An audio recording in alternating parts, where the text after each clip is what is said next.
हालांकि जनरल में कई बार मांगते हैं, कई बार नहीं भी मांगते हैं, लेकिन अब तो ईडब्ल्यूएस बनवाना है तो फिर तो आपको चाहिए ही चाहिए। ये आपको पता है, ओबीसी वालों को ओबीसी चाहिए, ईडब्ल्यूएस वालों को ईडब्ल्यूएस चाहिए। लेकिन ये डेट क्रूशियल है, इनको जरूर याद रखना। 28 फरवरी से पहला 1 अप्रैल 2021 के बाद का। एससी एसटी सर्टिफिकेट मैं आपको बता चुका हूं। अब बात आती है ओ लेवल सर्टिफिकेट और एनसीसी सर्टिफिकेट, क्या इनकी भी जरूरत है? जी नहीं, इनकी जरूरत नहीं है।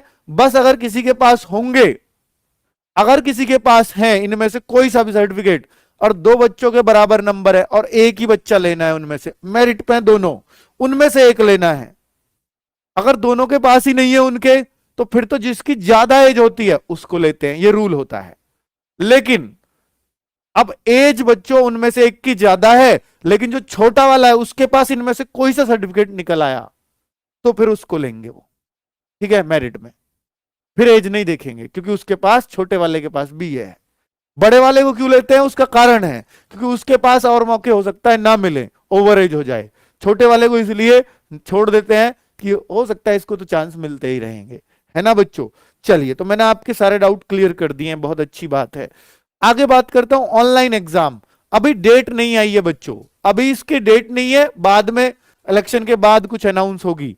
नेगेटिव मार्किंग इसमें नहीं है, नेगेटिव मार्किंग नहीं है, डाउट क्लियर करो। क्वेश्चंस कितने आएंगे इसका अभी पता नहीं है, पता नहीं है, पर मैं आपको आइडिया दे दूंगा। पता नहीं कितने क्वेश्चंस आएंगे, लेकिन मार्क्स, मैथ्स जो है बेटा, मैथ्स जो है वो बिल्कुल आप मान के चलिएगा, जो आपका यूपीएसआई का कुछ चैप्टर्स को छोड़ करके मैथ्स नॉर्मल ही है, बहुत आसान है। सबसे अच्छी बात है कि भैया आपने फॉर्म भर दिया ना और एसआई की तैयारी की है ना, तो एसआई से ये सिलेक्शन इसमें आसान है। कारण बताता हूं। एक तो मैथ्स में रीजनिंग नहीं आएगी, क्योंकि मैथ्स का सिलेबस पूरा मैथ्स का ही है। एसआई में मैथ्स में रीजनिंग घुसा रखी होती है सिलेबस में ही, इसलिए मैथ्स में रीजनिंग आती है। यहां पे क्या है, यहां पे बच्चों रीजनिंग का पूरा अलग सिलेबस, मैथ्स का पूरा अलग सिलेबस, तो पूरे अलग अलग ही आएंगे मैथ्स और पूरा, मैथ्स में मैथ्स और रीजनिंग में रीजनिंग। जीएस और साइंस की बात करता हूं बच्चों, जीएस और साइंस का फुल कोर्स दे रखा है, और साइंस में सिर्फ फिजिक्स, साइंस में फिर सिर्फ फिजिक्स की बात कर रहा है ये, फिजिक्स। बेटा देखो अब कितनी बड़ी बात बोलने वाला हूं। अगर किसी ने, आपने फिजिक्स बहुत अच्छे से तैयार कर ली, तो 40-60 का रेशो रहेगा बच्चों। ये 60 की all GS, history, geography, chemistry, biology, सब इसमें आएगा। लेकिन यहां सिर्फ फिजिक्स, फिजिक्स 40 क्वेश्चन, मतलब क्वेश्चन तो नहीं कहूंगा, मार्क्स के कितना बड़ा रोल है सिर्फ फिजिक्स कंप्लीट करने से, क्योंकि टेक्निकल जॉब में फिजिक्स चाहिए ही चाहिए अच्छे से, इसलिए ऐसा है। तो 60 मार्क्स आप ये मान के चलिए, जीएस, करंट अफेयर सब मिला के, और 40 मार्क्स सिर्फ और सिर्फ फिजिक्स होगा बच्चों। इसलिए आसान है क्योंकि लिमिटेड है, चीजें लिमिटेड है। अब बच्चों हिंदी की बात करें तो हिंदी हूबहू वो सिलेबस है जो आप यूपी कांस्टेबल में पढ़ते हो, बिल्कुल सेम टू सेम।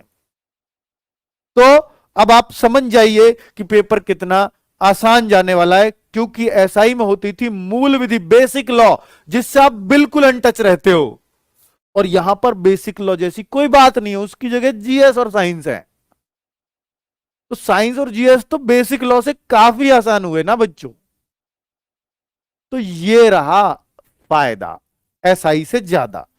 और सबसे बड़ी बात, 50% मार्क्स चाहिए हर सब्जेक्ट में, पासिंग मार्क्स, जो पहले एसआई में होता था। उसी कारण से एसआई की कट ऑफ बहुत नीचे गई थी, और यहां पर भी कट ऑफ इसीलिए नीचे जाएगी अगर गई तो, कि भैया 50% बच्चों को करना ही नहीं आता हर सब्जेक्ट में। वो ऐसा हो सकता है उनका एक सब्जेक्ट बहुत स्ट्रांग हो, पर दूसरा बहुत वीक मिल सकता है। तो अब आपको कोई बहुत वीक नहीं छोड़ना है, अगर छूटा तो आपकी नौकरी छूटी, है ना बच्चों। और सबसे बड़ी बात है कि इसमें टाइम खूब रहेगा, लेकिन टाइम डिपेंड करेगा कि क्वेश्चंस कितने कितने आते हैं, खूब है थोड़ा है। तो बेटा खूब थोड़ा तब पता लगता है जब क्वेश्चंस का पता चल जाए। ऐसा हो सकता है 40-40 क्वेश्चन आए, ऐसा भी हो सकता है कि 50-50 क्वेश्चन आए, 200 क्वेश्चन हो सकते हैं बच्चों, 200 क्वेश्चन भी हो सकते हैं, हर एक क्वेश्चन 2 मार्क्स का, जैसे एएसआई वाली भर्ती थी वो। लेकिन वहां 150 ही क्वेश्चन थे, 300 मार्क्स का पेपर था। ठीक है, तो यहां पर बच्चों 50-50 क्वेश्चन की ज्यादा प्रोबेबिलिटी है, ज्यादा उम्मीद है। 200 क्योंकि टाइम वहां ज्यादा दे रखा, 2.5 घंटे है, इसलिए मोस्ट प्रोबेबली आपको 200 क्वेश्चन देखने को मिलेंगे इस एग्जाम में। ठीक है बच्चों, चलिए, क्योंकि खोला नहीं है अभी, आगे बात करता हूं बच्चों। अब आप समझ तो गए हैं सारा, लेकिन एक बात ध्यान रखना, फोटो के कुछ इंस्ट्रक्शन दिए हैं 8 से 10, उनको ध्यान से पढ़ के जाना। एक तो कलरफुल फोटो होना चाहिए जब फॉर्म भर रहे हो, व्हाइट बैकग्राउंड हो या ग्रे बैकग्राउंड हो, फोटो का पीछे जो पर्दा लगाते हो, व्हाइट या ग्रे,